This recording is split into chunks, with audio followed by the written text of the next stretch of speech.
Terima kasih Anda masih bersama kami. Bagi Anda yang baru saja bergabung, kami hadirkan kembali 3 berita utama hari ini. 2 remaja terlibat tawuran di Jalan Gubernur Haji Bastari, Kota Palembang diringkus polisi.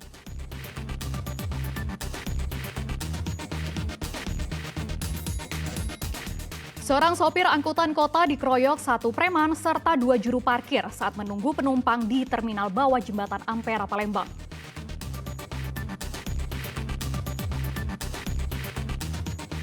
Sejumlah orang tua murid protes penerimaan murid baru jalur zonasi di SMP Negeri 1 Ogan Komering Ulu.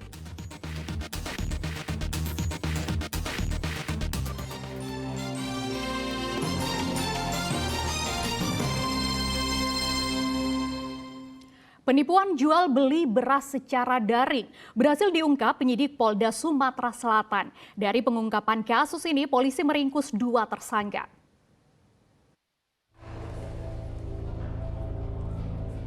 Dua pelaku penipuan jual beli beras secara daring yang berhasil diringkus masih diperiksa intensif penyidik Polda Sumatera Selatan di Palembang. Salah satu tersangka adalah wanita tunangan dari dalang penipuan yang mendekam di Lembaga Pemasyarakatan Lampung karena kasus asusila. Selain menangkap 2 tersangka, polisi turut menyita barang bukti 3 ponsel tersangka, 3 lembar printout rekening bank milik korban, serta 5 lembar printout milik salah satu tersangka. Dalam aksinya, dalang penipuan mengendalikan dari balik penjara, sedangkan tunangannya bertugas sebagai penghubung dan mencari korban. Sementara 1 tersangka lain sebagai pemilik rekening penampung. Modus tersangka menawarkan beras melalui media sosial dan menggunakan kartu identitas palsu. Terhadap kasus penipuan online ini, pasal yang kita terapkan itu pasal 35 Undang-Undang ITE, di mana dari kejadian ini ada 3 tersangka yang berhasil kita amankan. Ada 2 yang kita tangkap, yaitu inisial US dan F, kemudian 1 lagi OY, itu ada di lapas. Ternyata ini jaringan lapas. Ini pelaku OY ini menipu korban ini di lapas. Kemudian otak dari kejadian ini atau tindak pidana ini adalah OY, di mana OY ini ditahan dalam kasus pencabulan di Lampung. Jadi semua tersangka ini kita amankan di Lampung. Informasi salah satu tunangan. Ya, jadi tersangka OY atau otak dari penipuan ini adalah OY. Seluruh tersangka dijerat Undang-Undang Informasi Transaksi Elektronik dengan ancaman penjara paling lama 12 tahun dan denda paling banyak 12 miliar rupiah. Yanuar Ikhrom melaporkan dari Palembang. Panik saat kepergok sedang bermesraan, seorang pria di Ogan Ilir menikam suami dari wanita selingkuhannya. Dari penangkapan tersangka, polisi menyita sebilah pisau untuk menikam korban. Amsal tidak berkutik saat polisi meringkusnya dalam rumah Desa Ulak Kerbau Lama, Kabupaten Ogan Ilir. Pria usia 41 tahun itu menikam Muhlis, suami dari selingkuhannya.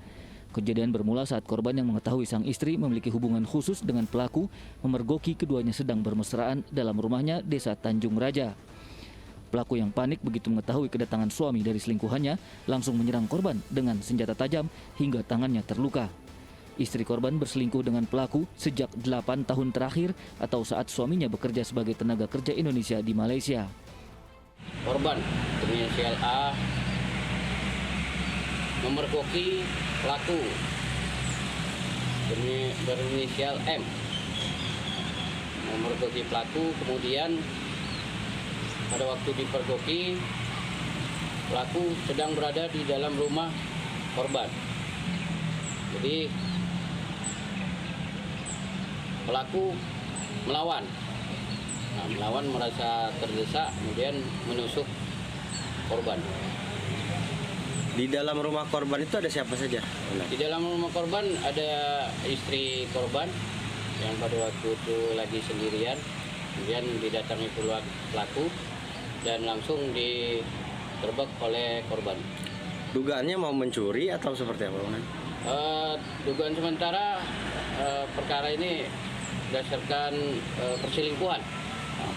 Dugaan perselingkuhan antara istri korban dengan pelaku. Dari hasil interogasi sudah berapa lama kemudian perselingkuhan yang terjadi dan sehingga penusukan ini? Dari hasil interogasi bahwa pelaku itu sering ke rumah korban yang waktu itu korban sedang berada di Malaysia menjadi TKI. Barang bukti apa saja yang kita amankan, Komandan? Barang bukti yang kita amankan berupa baju kaos yang ada robek di belakang dikarenakan berkelahi dengan korban, kemudian celana pendek milik pelaku. Lain adalah sajam. Dari bulan 11 kita 8 8 bulan. Tahu kalau ngapel ke situ Selatnya aku kalau situ cuma 4 kali. 4 kali. Status kamu ini ada istri atau duda? Sudah kalau. Oh duda. Oh status kamu memang ini duda ya. Jadi tidak kate bini ya. Sebelumnya kau memang itu, aku berkawan apa dengan betina itu tuh, saking kau ke situ tuh, kenal betina itu. Kami kan lama ngomong lah kanti kenal lagi kecil kan. Oh, sedoso. Agam dari kecil kau tuh. LBK ya.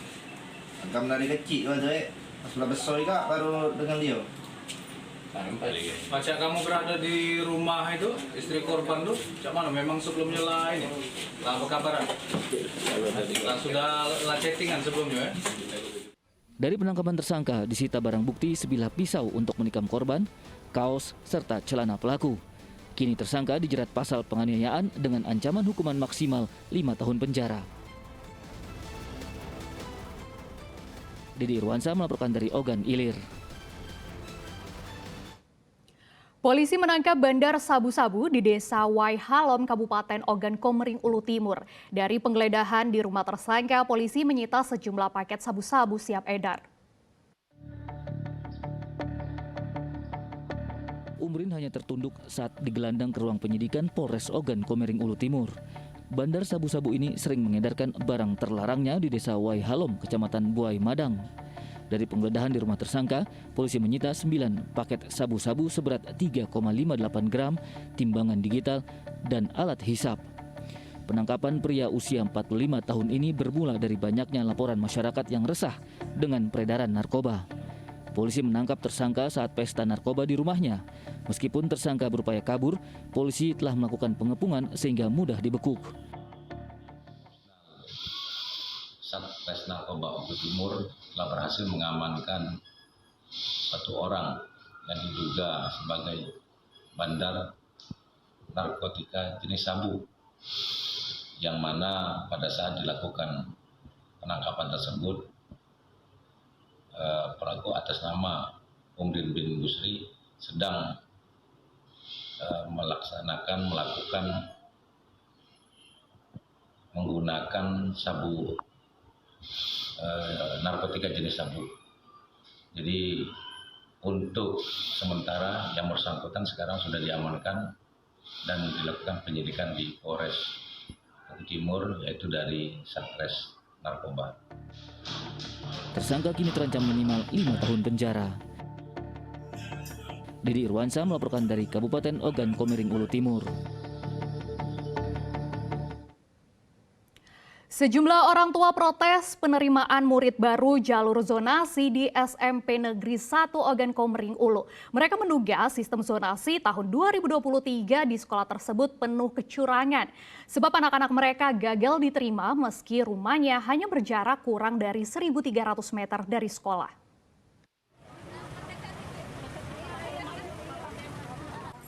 Puluhan orang tua murid mendatangi SMP Negeri 1 Ogan Komering Ulu mempertanyakan penerimaan peserta didik baru atau PPDB sistem zonasi di sekolah.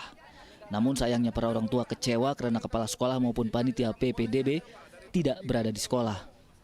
Orang tua murid menduga sistem zonasi tahun 2023 di sekolah tersebut penuh kecurangan. Sebab anak-anak mereka gagal diterima meskipun rumahnya hanya berjarak kurang dari 1.300 meter dari sekolah. Para orang tua pun mengaku kecewa karena ada murid yang rumahnya berjarak lebih dari 1.300 meter malah diterima. Masuk zonasi Bu ya? Anak Iya ya? Pak, 500 meter. 500 meter? Iya. Tapi Dekat rumah kabupaten Pak, tapi ditolak. ditolak Bu ya? Iya, Oh, apa Bu 4 meter. perasaan kita Bu? Kecewa, sakit hati Pak. Yang jauh kok bisa masuk, Cor Beton, DRS Holindo bisa masuk, Air Gading, Talang Jawa bisa masuk. Oh, berapa jaraknya Pak? 1.100. 1.100. Apa? Ini tip masuk. Ah, Ini zonasi Pak masuk. Tinggal pilih apa ya Pak? iya. Tolak. Ditolak ya. Jadi kita melok jalur apa Pak itu? Kalau jalur masuk kalau Pak. Masuk kalau ya. Masuk kalau. Tapi kenyataannya Udah masuk. masuk. Dekat kita, deket. Rumah kita dekat ya dengan sekolah. Air Karang. Pada PPDB tahun 2023, SMP Negeri 1 Ogan Komering Ulu membuka penerimaan melalui 4 jalur, yaitu jalur zonasi, afirmasi, perpindahan orang tua atau wali, dan jalur prestasi. Dedi Ruansa melaporkan dari Kabupaten Ogan Komering Ulu. Laporan tersebut mengakhiri berita Palembang hari ini. Saya Fri Meriana berterima kasih atas perhatian dan kebersamaan Anda. Selamat beraktivitas dan sampai jumpa.